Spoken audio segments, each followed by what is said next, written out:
That's calling it that is just.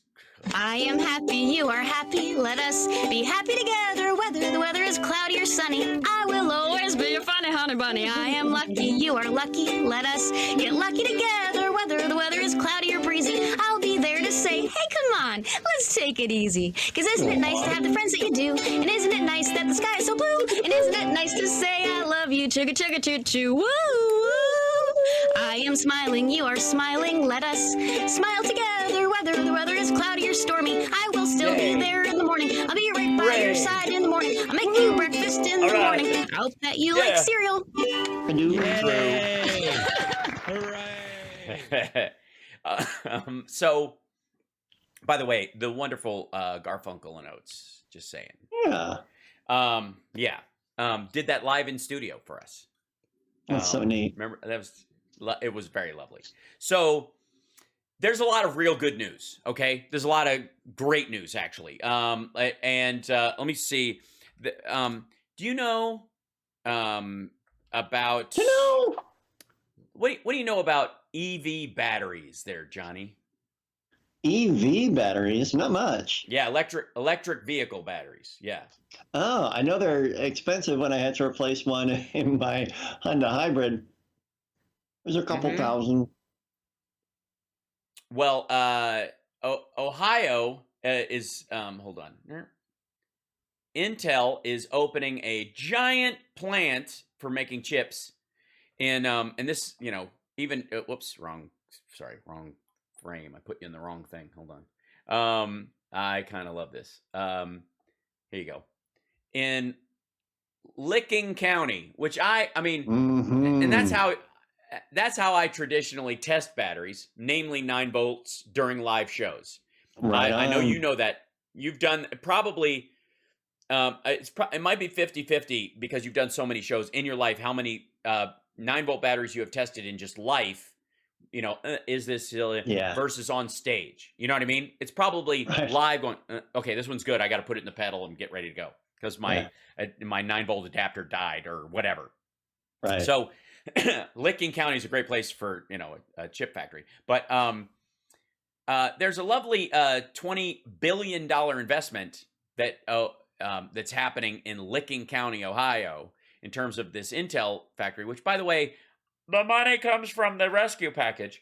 The loans that Ohio is making guarantees on that lure that they're giving them, and the tax breaks and the like, are made possible by the $4 billion that they would get from the rescue package, right? Because that's what it did. Like, you take this, you can loan money based on this. We'll guarantee this part. You guarantee this part. It's kind of like buying a house and using the equity to buy another house. Think of it that way. Tennessee, Marsha Blackburn's state, because of Biden, is getting a lithium-ion battery factory for electric vehicles, because there's a crap ton of Toyotas that are made in Tennessee. The majority of them, matter of fact, in the United States are made in Tennessee, and in Kentucky there's famously the Corvette factory, but there's also a couple of other factories. All because Biden put this stuff in, no matter whether you voted for him or not, for your state, because he believes Americans should all have an equal shot at whatever success they want in life. You can't guarantee it by the government, but you can guarantee everybody at the starting line. Again, the difference between equity and equality. Can't guarantee equality. People will not reach equal standard in their life. They're just not going to. I'm pretty as I am, I'm never going to be Chris Evans. You know what I'm saying? Like, I can aspire to a greater height, but I will never be taller, right? It's just, you can't guarantee that. No amount of doing. But none of those things should hold me back from trying my darndest. Hence, equity. That's the starting line part versus equality, which would be the finish line part. You can't guarantee it. Why would you even try? But making sure everybody gets a shot, even if they hate you, that's the Biden way. And so Tennessee's now getting a battery factory. And the economy growing at the fastest rate since 1984. Best employment numbers since in 50 years. And, of course, wages on the rise for the first time in 30 years. Cool. So lots to be happy about in that regard. And again, the naysayers, the doom spreaders will want to say to everybody, well, yeah, but. And you're like, you have to build on progress. You have to take the wins and recognize them, because if you can't recognize even your own wins, other people won't trust you that those wins even exist. If you just take them for granted, will it ever be enough is the argument, right? You guys are just going to, that's why they think communism, blah, blah, blah, because you'll never, like, well, you got the ACA. Yeah, but we just want a public option. So people have that public option. Oh, I see. You commie. Mhm. Right? You're never going to stop. Well, that's the positive, normal, good news aspect of having functional leadership that actually gives a crap about the American people, even the American people who actively hate. The Let's Go Brandon crowd is going to get more jobs by just per 100,000 out of the infrastructure bill than anybody else. Literally. Like, if you live in a NASCAR heavy area, if you live in a place that's got a lot of Trump signs and that kind of stuff, guess what? You also have the biggest number of failing infrastructure elements in your area. You also have the biggest number of dead factories. That's just statistically true. Might have been even the thing that people would argue. Bernie Sanders argued that that's what drove the white working class into the arms of Trump, was all the dead factories and bad infrastructure, which, they literally created to do it. But Biden is all about fixing that stuff, and we Democrats support him in doing this, even if you hate us. Because it's not your kid's fault that their dad and their mom are jerks. I don't want them growing up in a town with no economic prospects just because you guys are jerks. That's not what I'm looking for. It would be nice if they had more education, the ability to get a higher skilled job over time, and elevate their lives and the lives of their children, and their children get to do that as well. Like, that would be lovely. Because the chances of them slipping back into jerkdom are much smaller if they have that opportunity. So, I'm for it.